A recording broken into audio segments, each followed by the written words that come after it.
आज हम गणित की एक महत्वपूर्ण शाखा त्रिकोणमिति का अध्ययन करेंगे।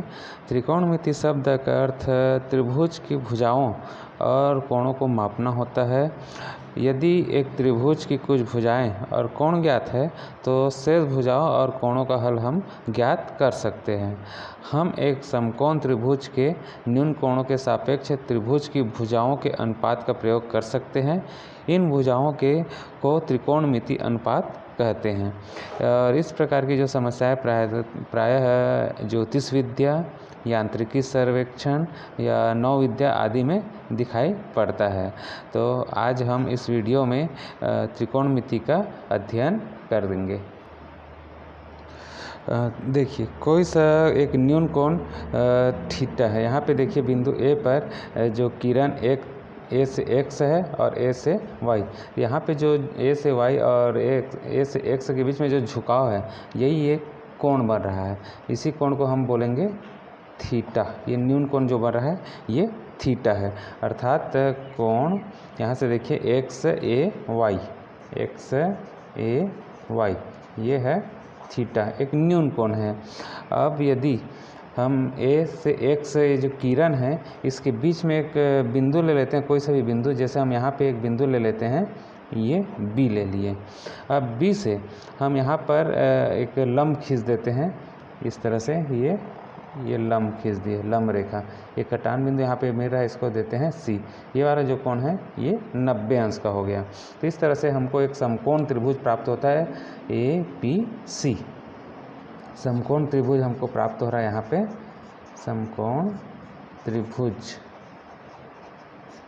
ए बी सी, जिसमें कोण यहाँ पे देखिए बी ए सी, ये है थीटा।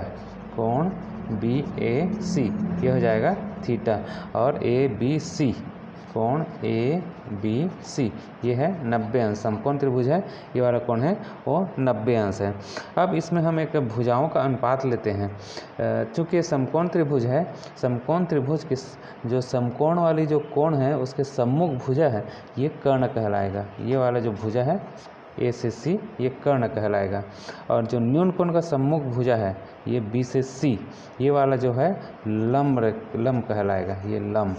और जो न्यून कोण और समकोण के बीच की जो भुजा है ये आधार कहलाता है।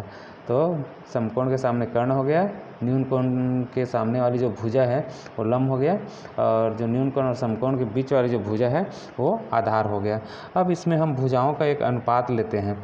यहाँ पे देखिए ये बी से सी, बी सी और ए सी दोनों का अनुपात लेते हैं, तो यही है जो कोण थीटा को दर्शाते हैं, जिसको हम साइन कहते हैं। साइन थीटा, इसको दर्शाने के लिए संक्षेप में संकेत का प्रयोग करते हैं, साइन थीटा। अर्थात इसका एक अनुपात लेंगे बी सी बटा ए सी। ये अनुपात ले लिए, यही जो कोण है वो साइन थीटा को दर्शाएगा, ये साइन थीटा। अर्थात ये हो गया बी सी है, ये लंब हो गया, लंब, और नीचे में ए सी क्या हो गया, ये ए सी, ये कर्ण हो गया। तो लंब बटे कर्ण ये क्या हो जाएगा, साइन थीटा, या साइन थीटा बराबर हो जाएगा लंब बटे कर्ण। यही लंब है, ये क्या हो जाएगा, कोण की जो कोण है उसकी सम्मुख भुजा है, और ये समकोण की सम्मुख भुजा है। तो लंब और कर्ण इसके बराबर हो जाएगा, दोनों का अनुपात लेंगे तो साइन थीटा। इसी तरह से अन्य भुजाओं का अनुपात लेते हैं।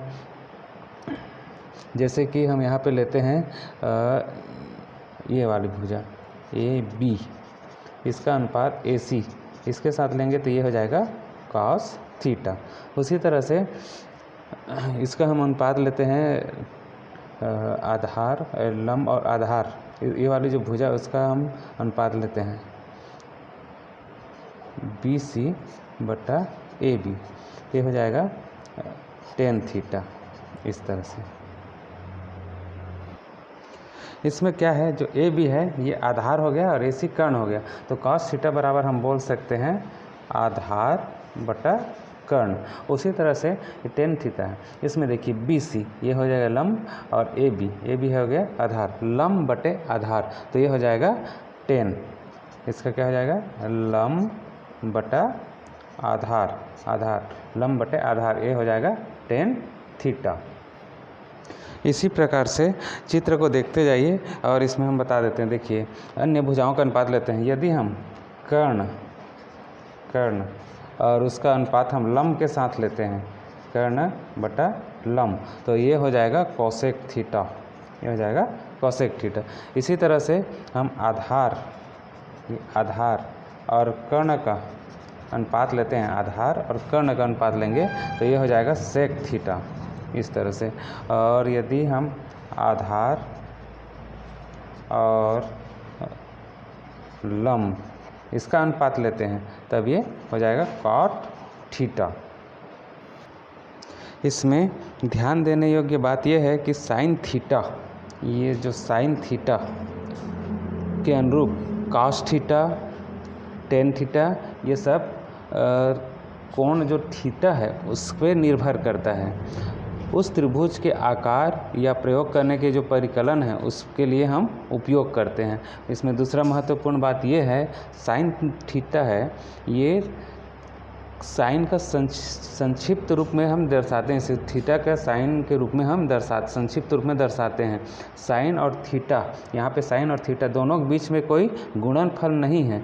शब्द जो साइन लिखा हुआ है इसका कोई अर्थ नहीं है, बल्कि ये साइन थीटा ये पूर्ण है, ये अर्थपूर्ण होता है, यही शब्द है, अर्थपूर्ण होता है। दोनों के बीच में कोई गुणनफल वगैरह नहीं होता है।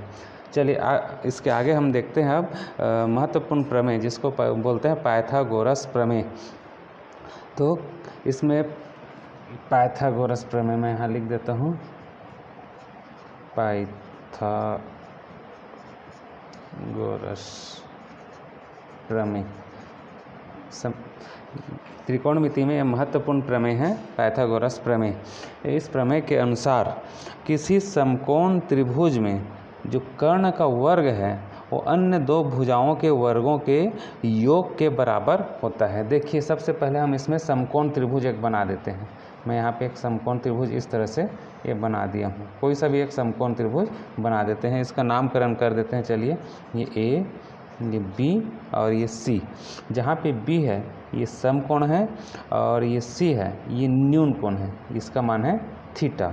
तो पाइथागोरस प्रमेय के अनुसार किसी समकोण त्रिभुज में उसके कर्ण का वर्ग है, इसमें कर्ण ये ए सी कर्ण हो जाएगा, ये वाला लंब हो गया, ए से बी लंब और बी से सी है ये आधार है। ये समकोण त्रिभुज में कर्ण, लंब और ये आधार।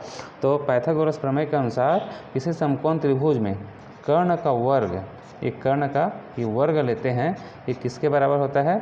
अन्य दो भुजा लंब और ये आधार, ये हो जाएगा लंब का वर्ग और आधार इसके वर्ग, ये दोनों लंब के वर्ग और आधार वर्ग के वर्ग, ये दोनों के योग के बराबर होता है। अर्थात समकोण त्रिभुज में कोण बी है वो समकोण है, 90 अंश का है ये वाला।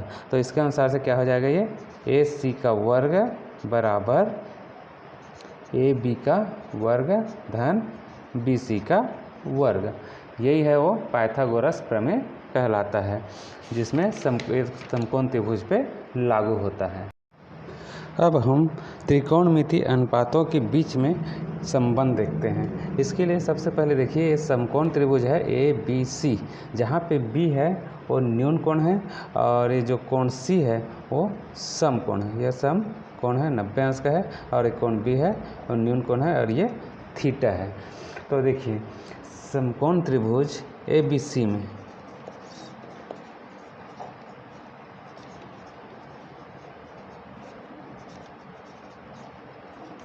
इसमें हम देखते हैं जो कोण ए सी बी ये समकोण है, 90 अंश का है, और जो कोण ए बी सी ये वाला जो कोण है ये न्यून कोण, ये थीटा है। तो पाइथागोरस प्रमेय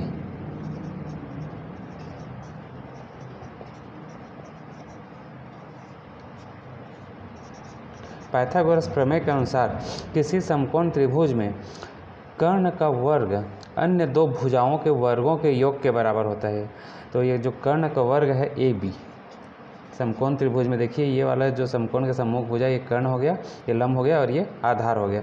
तो ए बी का जो वर्ग है जो अन्य भुजाओं के वर्गों के योग के बराबर हो जाएगा। किसके बराबर हो जाएगा, अन्य दो भुजा AC का वर्ग धन BC इसका वर्ग, AC का वर्ग और BC का वर्ग इसके योग के बराबर हो जाएगा। ये समीकरण हमको इस तरह से प्राप्त हो रहा है। इस समीकरण को हम AB पूरे के वर्ग इससे हम भाग कर देते हैं।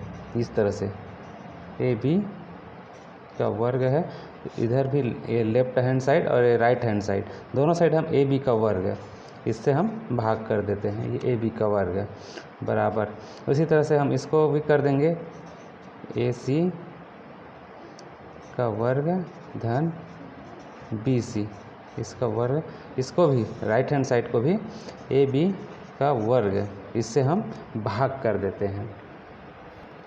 तो ये घातांक के नियम से इस प्रकार से हो जाएगा AB बटा AB पूरे का वर्ग बराबर, ये हो जाएगा AC बटा AB पूरे का वर्ग धन BC बटा AB पूरे का वर्ग।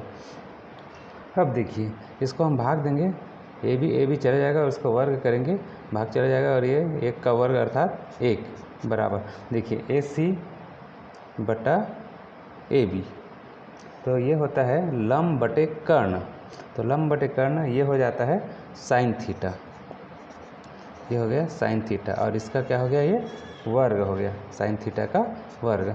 उसी तरह देखिए इसको BC बटा AB, ये हो जाएगा आधार बटा कर्ण, तो इसका बराबर हो जाता है कॉस थीटा, ये हो जाएगा कॉस थीटा और इसका ये वर्ग लगा है, ये वर्ग, अर्थात हम इसको लिख सकते हैं 1 बराबर साइन स्क्वायर थीटा धन कॉस स्क्वायर थीटा, या इसी को हम इस तरह से लिख सकते हैं sine square theta plus cos square theta is equal to 1।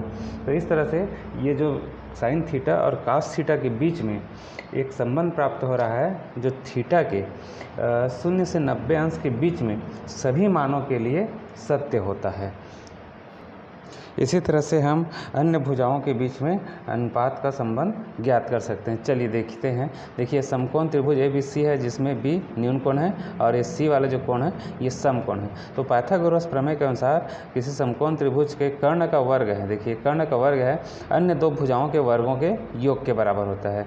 ये अन्य दूसरी भुजा और ये तीसरी भुजा दोनों के वर्गों का योग के बराबर होता है, दोनों का योग कर देते हैं। अब देखिए ये जो समीकरण है इसको हम BC स्क्वायर से भाग कर देते हैं, दोनों पक्षों में BC स्क्वायर का भाग कर देंगे, इसका भाग करते हैं। देखिए ये लेफ्ट हैंड साइड और राइट हैंड साइड दोनों साइड हम इसका भाग कर देते हैं। तो ये हमारा ये हो इस तरह से हो जाएगा। देखिए AB का वर्ग बटे BC का वर्ग बराबर ये हो जाएगा AC का वर्ग धन BC का वर्ग, भाग कर देंगे इसको BC के वर्ग से, दोनों साइड हम BC स्क्वायर का भाग कर देते हैं। तो हमारे पास क्या होता है यहाँ पे, देखिए इसको हम एक साथ घातांक के नियम से इस तरह से लिख सकते हैं AB बटा BC ये पूरे का स्क्वायर कर देंगे। इसी तरह से हम इसको अलग अलग लिख सकते हैं AC बटे BC पूरे का वर्ग धन ये हो जाएगा BC बटे BC पूरे का वर्ग। देखिए यहाँ पे AB और ये BC, तो ये हो जाएगा कर्ण और ये हो जाएगा आधार।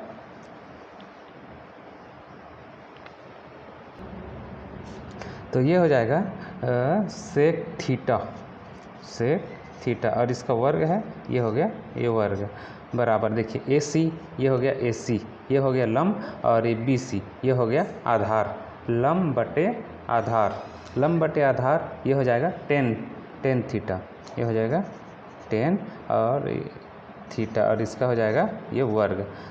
इसको भाग देंगे, एक आएगा, एक का वर्ग करेंगे तो कितना आ जाएगा 1।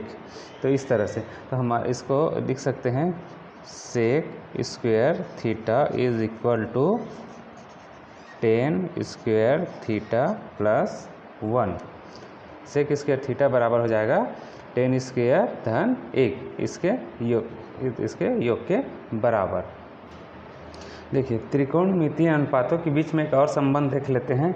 जो समीकरण है हमारे पास उसको मैं यहाँ पे फिर से लिख देता हूँ।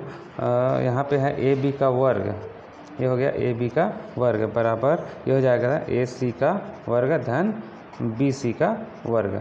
अब इस समीकरण को हम ए सी के वर्ग उससे हम भाग कर देते हैं, ए सी पूरे का वर्ग से भाग कर देते हैं, दोनों पक्षों में हम इसका भाग कर देते हैं। तो देखिए यहाँ पे हो जाएगा ये ए बी का वर्ग बटा ए सी का वर्ग बराबर ये हो जाएगा ए सी का वर्ग धन बी सी का वर्ग। इसको भी लेफ्ट हैंड साइड को भाग के इधर राइट हैंड साइड को भी इसको ए सी का वर्ग इससे हम भाग कर देते हैं। देखिए दोनों साइड हम इसका भाग कर देते हैं। तो भाग करने पर देखिए यहाँ पे हम घातांक के नियम से हम इसको लिख सकते हैं ए बी बटा ए सी, इसको लिख सकते हैं हम पूरे का वर्ग, ये घातांक के नियम से बराबर ये अलग अलग कर देंगे, ये ए सी बटा ए सी पूरे का वर्ग धन ये हो जाएगा बी सी डिवाइडेड ए सी ये पूरे का वर्ग। अब देखिए यहाँ पे ए बी बटा ए सी ये हो जाएगा कोसेक थीटा, कोसेक थीटा और इसका ये वर्ग बराबर देखिए ए सी बटा ए सी, इसका भाग करेंगे तो एक हो जाएगा, ये हो जाएगा एक का वर्ग अर्थात एक ही होगा। देन बी सी बटा ए सी ये हो जाएगा कॉट थीटा और इसका हो जाएगा ये वर्ग। तो देखिए इसको हम लिख सकते हैं cosec square theta is equal to 1 plus cot square theta. तो ये हमारा जो सर्व समीकरण जो प्राप्त होता है, ये सर्व समीकरण इसको हम 3 मान लेते हैं इस तरह से। तो हम इसमें भी देखते हैं कि ये जो सर्व समीकरण प्राप्त हुआ है ये 0 से 90 थीटा के 90 मान के लिए भी सत्य है।